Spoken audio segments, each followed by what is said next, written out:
Hello friends, എല്ലാവർക്കും നമസ്കാരം. എല്ലാവർക്കും ശ്രുതീസ് ലേണിംഗ് സ്ക്വയറിലേക്ക് സ്വാഗതം. നമ്മളിന്ന് ഡിസ്കസ് ചെയ്യാൻ പോകുന്ന വളരെ ഇമ്പോർട്ടന്റ് ആയിട്ടുള്ള ഒരു ടോപ്പിക്കാണ് ബഡ്ജറ്റ് ആണ്.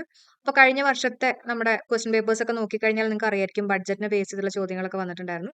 അപ്പോൾ ഈ വർഷവും നമുക്ക് എന്തായാലും ക്വസ്റ്റ്യൻസ് പ്രതീക്ഷിക്കാം. അപ്പോൾ സ്റ്റാർട്ട് ചെയ്യാണ്. അപ്പോൾ സെൻട്രൽ ബഡ്ജറ്റ് ആണ് നമ്മൾ ഡിസ്കസ് ചെയ്യുന്നത് കേട്ടോ. അപ്പോൾ ആദ്യം തന്നെ അതിൽ നമ്മൾ ഡിസ്കസ് ചെയ്യുന്നത് എക്സ്പെൻഡിച്ചർ ആണ്. എക്സ്പെൻഡിച്ചർ അതിലെ ഞാൻ ഈ പൈ ഡയഗ്രാം നോക്കിയിട്ടാണ് പറയുന്നത്. പറ്റുന്ന രീതിയിൽ കണക്ഷൻസ് വെച്ചിട്ട് നമുക്ക് സെറ്റ് ആക്കാം കേട്ടോ. അപ്പൊ ഏറ്റവും കൂടുതൽ ചെലവ് വന്നിട്ടുള്ളത് എക്സ്പെൻഡിച്ചർ വന്നിട്ടുള്ളത് ഇൻട്രസ്റ്റ് പേയ്മെന്റും അതേപോലെ തന്നെ state share of duties and ടാക്സസും ആണ് കേട്ടോ. 20% ഈ രണ്ട് കേസിൽ വന്നിട്ടുള്ളത്. അപ്പൊ നമുക്ക് ചെറിയൊരു കണക്ഷൻ കൊടുക്കാം. ഓക്കെ, ഇപ്പൊ നമുക്കറിയാം കറണ്ട് അഫയേഴ്സിന്റെ കേസിലാണെങ്കിൽ തന്നെ നമുക്ക് 20 മാർക്കിനൊക്കെ ചോദിക്കാറുണ്ട് അല്ലെ. 20 മാർക്കിനൊക്കെ കറണ്ട് അഫയേഴ്സിന് ചോദിക്കുമ്പോൾ നമുക്ക് ആ ഒരു കറണ്ട് അഫയേഴ്സ് പഠിക്കാൻ നല്ലൊരു ഇൻട്രസ്റ്റ് അല്ലേ അല്ലെ. അപ്പൊ ഇൻട്രസ്റ്റ് എത്രയാ? 20% എന്നുള്ളത് ഓർത്തു വെക്കാം. ഓക്കെ, ഇൻട്രസ്റ്റ് എത്രയാണ്? 20%. ഇനി ഇൻട്രസ്റ്റ് എന്നൊക്കെ പറയുന്ന പോലെ തന്നെ എന്താ, ടാക്സും ഡ്യൂട്ടീസും അല്ലെ. ഇൻട്രസ്റ്റ് പലിശ എന്നൊക്കെ പറയുന്ന പോലെ തന്നെ ടാക്സസും ഡ്യൂട്ടീസും അതും ഈ പറഞ്ഞ പോലെ തന്നെ 20% കേട്ടോ. അപ്പൊ രണ്ടൊന്നും ഒരുമിച്ച് പഠിച്ചേക്കണേ. State share of taxes and duties 20%, അതിന്റെ കൂടെ തന്നെ ഇൻട്രസ്റ്റ് പേയ്മെന്റും 20%. ഓക്കെ, ഇൻട്രസ്റ്റും ടാക്സും ഒക്കെ ഒരേ വാല്യൂ ആണെന്ന് ഓർത്ത് വയ്ക്കാം, 20%. ഇനി അടുത്ത് നമുക്ക് നോക്കാം. അടുത്തത് സെൻട്രലി സ്പോൺസേർഡ് സ്കീംസ് 8%, അതേപോലെ തന്നെ ഫിനാൻസ് കമ്മീഷൻ ആൻഡ് അതർ ട്രാൻസ്ഫേഴ്സും 8%. Okay, centrally sponsored schemes 8%, finance commission and other transfers 8%. നമുക്കൊന്ന് ഓർക്കാം. അതേപോലെ തന്നെ ഡിഫൻസും ഉണ്ട് കേട്ടോ, ഡിഫൻസും ഉണ്ട് 8%. ഈ മൂന്നെണ്ണം നമുക്കൊന്ന് ക്ലബ് ചെയ്ത് പഠിക്കാം. ഓക്കെ, ഇപ്പോൾ ഡിഫൻസ് അല്ലെങ്കിൽ പ്രതിരോധം ഇല്ലെങ്കിൽ നമുക്ക് 8ന്റെ പണി കിട്ടുന്നൊക്കെ ഓർക്കാം അല്ലെ. അല്ലെങ്കിൽ നമ്മൾ നന്നായിട്ട് പ്രതിരോധിക്കണം, അല്ലെങ്കിൽ നമുക്ക് 8ന്റെ പണി കിട്ടുന്ന ഓർക്കാം.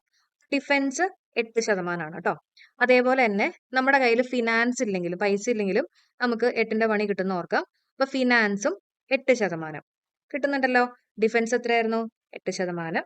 ഫിനാൻസ് എത്രയാ? 8%. പിന്നെയുള്ളത് സെൻട്രലി സ്പോൺസേർഡ് സ്കീംസ്, അതും 8%. നമ്മുടെ കയ്യിൽ ഫിനാൻസ് ഉണ്ടെങ്കിലല്ലേ നമ്മൾ സ്പോൺസർ ചെയ്യുക അല്ലെ. അപ്പൊ സെൻട്രലി സ്പോൺസേർഡ് സ്കീംസ് എത്രയാണ്? 8%. അപ്പൊ ഒന്നും കൂടെ ഒന്ന് റീകളക്ട് ചെയ്തേ. എന്തൊക്കെയാ നമ്മൾ പറഞ്ഞേ? Interest payment 20%. ഇൻട്രസ്റ്റ് ഉണ്ടെങ്കിൽ അല്ല 20 മാർക്സ് ഒക്കെ ഉണ്ടെങ്കിൽ നമുക്ക് പഠിക്കാൻ നല്ല ഇൻട്രസ്റ്റ് ആണെന്നൊക്കെ പറഞ്ഞു.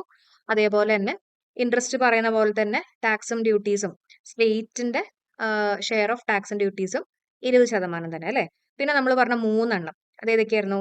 Defence 8%, finance commission 8%, centrally sponsored സ്കീംസും 8%.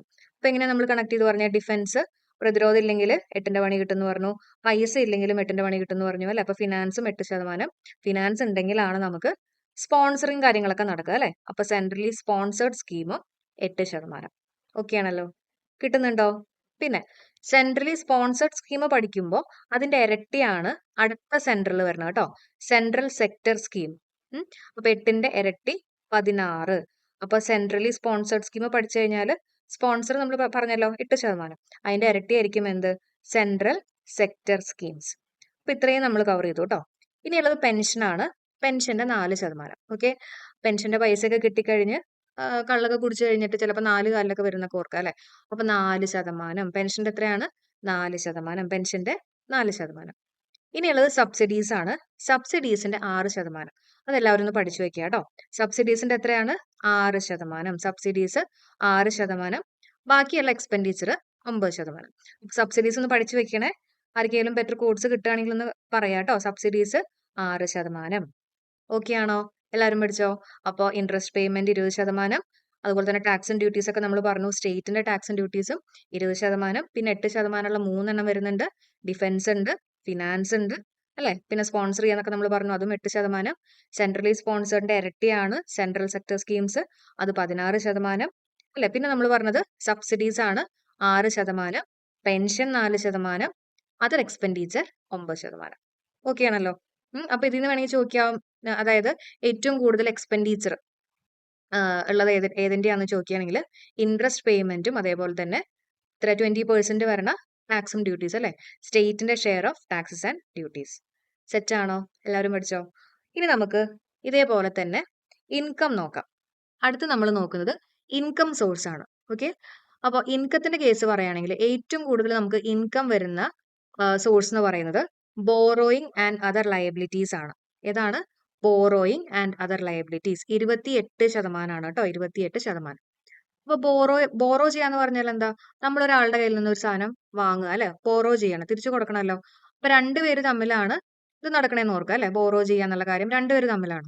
അത് തിരിച്ചു കൊടുത്തില്ലെങ്കിൽ എന്ത് പറ്റും? 8ന്റെ പണി കിട്ടും ഓർക്കാം അല്ലെ. അപ്പൊ ബോറോയിങ് ആൻഡ് അതർ ലയബിലിറ്റീസിന്റെ എത്രയാണ്? 28%. 28%. ഓക്കെ. ഇനി അടുത്ത് നമുക്ക് നോക്കാം കോർപ്പറേഷൻ ടാക്സ് ആണ്. കോർപ്പറേഷൻ ടാക്സ് 17% കേട്ടോ. Corporation tax 17%. അപ്പോ 18 വയസ്സൊക്കെ ആകുമ്പോഴല്ലേ നമ്മൾ പറയാ നമ്മളൊരു അഡൽട്ട് ആയിട്ട് മാറി എന്നൊക്കെ നമ്മൾ പറയുന്ന ഒരു ഏജ് എന്ന് പറയുന്നത് 18 ആണ് അല്ലെ. അപ്പോൾ അതിനൊരു വയസ്സ് മുമ്പ്, അതായത് 17 വയസ്സ് എന്നൊക്കെ പറയുമ്പോൾ നമുക്ക് എല്ലാവരുടെയും സഹകരണം വേണം, നമുക്ക് എല്ലാവരുടെയും ഹെൽപ്പ് വേണം, നമ്മൾ അഡൽട്ട് ഒന്നും ആയിട്ടില്ല, അപ്പൊ എല്ലാവരുടെയും ഒരു കോർപ്പറേഷൻ ഒക്കെ വേണം എന്നൊക്കെ ഓർത്ത് വെക്കാം. അപ്പൊ കോർപ്പറേഷൻ ടാക്സ് എത്രയാണെന്ന് ചോദിക്കുകയാണെങ്കിൽ 17%. എത്രയാണ്? 17%. കിട്ടുന്നുണ്ടോ? എല്ലാവരുടെയും ഹെൽപ്പ് വേണം, 17 വയസ്സിൽ എന്നൊക്കെ ഓർക്കുക കേട്ടോ. പിന്നെ ജി എസ് ടിയുടെ വരുന്നത് 18% കേട്ടോ. G S T and other taxes 18%. നമുക്കൊരു 18 വയസ്സൊക്കെ ആയി കഴിയുമ്പോഴേക്കും പിന്നെ നമ്മൾ ജി എസ് ടി അടച്ചു തുടങ്ങേണ്ടി വരും എന്നൊക്കെ ഓർത്ത് വയ്ക്കുക. 18% ജി എസ് ടി. ഓക്കെ. പിന്നെ ഒരു വർഷം കഴിയുമ്പോൾ എന്തായി? നമുക്ക് ജോലിയൊക്കെ കിട്ടി, പിന്നെ ഇൻകം ടാക്സ് കൊടുക്കേണ്ടി വരും. അപ്പോൾ 19% income tax. Okay. G S T 18%, ഒരു വർഷം കഴിയുമ്പോൾ അതായത് 19 ആയി കഴിയുമ്പോഴേക്കും ഇൻകം ടാക്സ് കൊടുക്കേണ്ടി വരും എന്നുള്ളത് ഓർക്കുക. കിട്ടുന്നുണ്ടോ? പിന്നെയുള്ളത് യൂണിയൻ എക്സൈസ് ഡ്യൂട്ടീസ് ആണ്. അതിന്റെ 5% കേട്ടോ, യൂണിയൻ എക്സൈസ് ഡ്യൂട്ടി. അപ്പൊ നമുക്കൊന്ന് ഓർക്കാം, എക്സൈസ് എന്ന് പറയുമ്പോൾ എക്സർസൈസ് ആയിട്ടൊന്ന് കണക്ട് ചെയ്യാം കേട്ടോ. എക്സസൈസ് ചെയ്യുക, നമ്മുടെ 5 വിരലൊക്കെ വെച്ചിട്ട് ഇങ്ങനെ എക്സസൈസ് ചെയ്യാണ്. നമ്മൾ ഈ ടെൻഷനൊക്കെ മാറാൻ വേണ്ടി കയ്യിലൊരു ബോളൊക്കെ വെച്ചിട്ട് ഇങ്ങനെ ഇങ്ങനെ പ്രസ് ഒക്കെ ചെയ്ത് നോക്കില്ലേ, ഒരു എക്സസൈസ് ആണെന്നൊക്കെ ഒന്ന് ഓർക്കാം. അപ്പൊ യൂണിയൻ എക്സൈസ് ഡ്യൂട്ടീസ് എത്രയാണ്? 5%. 5%. 5 വിരൽ വെച്ചിട്ട് എക്സസൈസ് ചെയ്തു എന്ന് ഓർക്കുക കേട്ടോ. എക്സർസൈസ് ആണ്. ഓക്കെ. അപ്പൊ ഇത്രയും നമ്മൾ നോക്കി കേട്ടോ. ഇനിയുള്ളത് കസ്റ്റംസ് ആണ്. കസ്റ്റംസിന്റെ 4%. കസ്റ്റംസിന്റെ 4%. ഞാൻ ഓർത്ത് വെച്ചേക്കണ കസ്റ്റംസിന്റെ ഒക്കെ കാറിനകത്ത് 4 ടയർ ഉണ്ടെന്ന് ഓർക്കുക കേട്ടോ. കസ്റ്റംസ് കാറിൽ 4 ടയർ ഉണ്ടെന്ന് ഓർക്കാം. അപ്പൊ വേണമെങ്കിൽ നിങ്ങൾക്ക് ചിന്തിക്കാം എക്സൈസിന്റെ 4 ടയർ ആയിക്കൂടെ. പക്ഷെ നമ്മൾ പറഞ്ഞില്ലേ എക്സൈസിന്റെ എക്സസൈസ് നമ്മൾ ചെയ്യാണ് 5 പേരിൽ വെച്ചിട്ട് കേട്ടോ. അപ്പൊ അങ്ങനെ ഒന്ന് കണക്ട് ചെയ്യാൻ മാറിപ്പോരുത്. കസ്റ്റംസിന്റെ 4%. കസ്റ്റംസ് വണ്ടിക്ക് 4 ടയർ ഉണ്ട്. പിന്നെയുള്ള 2 നോൺ ടാക്സ് റെസിപ്റ്റും ഉണ്ട്, നോൺ ഡെപ്റ്റ് ക്യാപിറ്റൽ റെസിപ്റ്റും ഉണ്ട്. ഓക്കെ. അപ്പൊ നോൺ ടാക്സ് 7%, നോൺ ഡെപ്റ്റ് 1%. അതൊന്ന് പഠിച്ചു പോവാ കേട്ടോ. ഏതാണ്ട് ഒരേപോലെയൊക്കെ അല്ലേ. 7നെ ചെറിയൊരു രൂപമാറ്റം വരുത്തി കഴിഞ്ഞാൽ നമുക്ക് ഒന്നുപോലെയൊക്കെ എഴുതാലോ അല്ലെ. അപ്പൊ നോൺ ടാക്സ് 7, നോൺ ഡെപ്റ്റ് 1%. ഒന്നുകൂടെ ബോറോയിങ് ആൻഡ് അതർ ലയബിലിറ്റീസ് 28. പിന്നെ നമ്മൾ പറഞ്ഞു കോർപ്പറേഷൻ അല്ലെ. ഒന്ന് ഓർത്ത് നോക്കിയേ, 17 വയസ്സ് വരെ എല്ലാവരുടെയും സഹകരണമൊക്കെ കിട്ടുന്നൊക്കെ ഓർക്കാം. 17, 18 ആയി കഴിയുമ്പോൾ എന്ത് ചെയ്യും? ജി എസ് ടി അടയ്ക്കേണ്ടി വരും ഓർക്കാം. പിന്നെ ഒരു വർഷം കഴിയുമ്പോൾ 19 ആകുമ്പോൾ എന്ത് പറ്റും? ഇൻകം ടാക്സ് അടയ്ക്കേണ്ടി വരും. അത്രയും സെറ്റ് അല്ലേ. പിന്നെ നമ്മുടെ 5 പേരിൽ വെച്ചിട്ട് നമ്മൾ എക്സസൈസ് ചെയ്യുന്നു, യൂണിയൻ എക്സൈസ് ഡ്യൂട്ടീസ്. പിന്നെ നമ്മൾ പറഞ്ഞ കസ്റ്റംസിന്റെ കസ്റ്റം കാറിന്റെ ഒക്കെ ടയർ പറഞ്ഞു അല്ലെ, 4%. പിന്നെയുള്ള 2 നോൺ ടാക്സ് റെസിപ്റ്റും നോൺ ഡെപ്റ്റ് ക്യാപിറ്റൽ റെസിപ്റ്റും അല്ലെ. ഒന്ന് 7%, ഒന്ന് 1%. ഓക്കെ. അപ്പോൾ ഇത്രയും കാര്യങ്ങളാണ് നമുക്ക് ഇന്നത്തെ ഈ ഒരു ക്ലാസ്സിൽ ചർച്ച ചെയ്യാനുള്ളത്. അപ്പൊ ഇനി നിങ്ങൾക്കായിട്ടുള്ള ഒരു ക്വസ്റ്റ്യൻ ആണ് കേട്ടോ. എക്സ്പെൻഡിച്ചറിന്റെ കേസിൽ പെൻഷന്റെ എത്ര ശതമാനമാണെന്നുള്ളത് എല്ലാവരും ഒന്ന് കമന്റ് ചെയ്യുക. അതേപോലെ തന്നെ നമ്മുടെ ക്ലാസ് യൂസ്ഫുൾ ആയിട്ട് തോന്നിയിട്ടുണ്ടെങ്കിൽ തീർച്ചയായിട്ടും ലൈക്ക് ചെയ്യുക. നിങ്ങളുടെ ഫ്രണ്ട്സിനൊക്കെ മാക്സിമം ഷെയർ ചെയ്യുക. അതേപോലെ തന്നെ സപ്പോർട്ട് ചെയ്യാൻ മറക്കണ്ട കേട്ടോ. സബ്സ്ക്രൈബ് ചെയ്യാനും മറക്കല്ലേ. അപ്പോൾ നമുക്ക് അടുത്ത വീഡിയോ ആയിട്ട് നെക്സ്റ്റ് ഡേ കാണാം. എല്ലാവർക്കും bye. Thank you so much for supporting.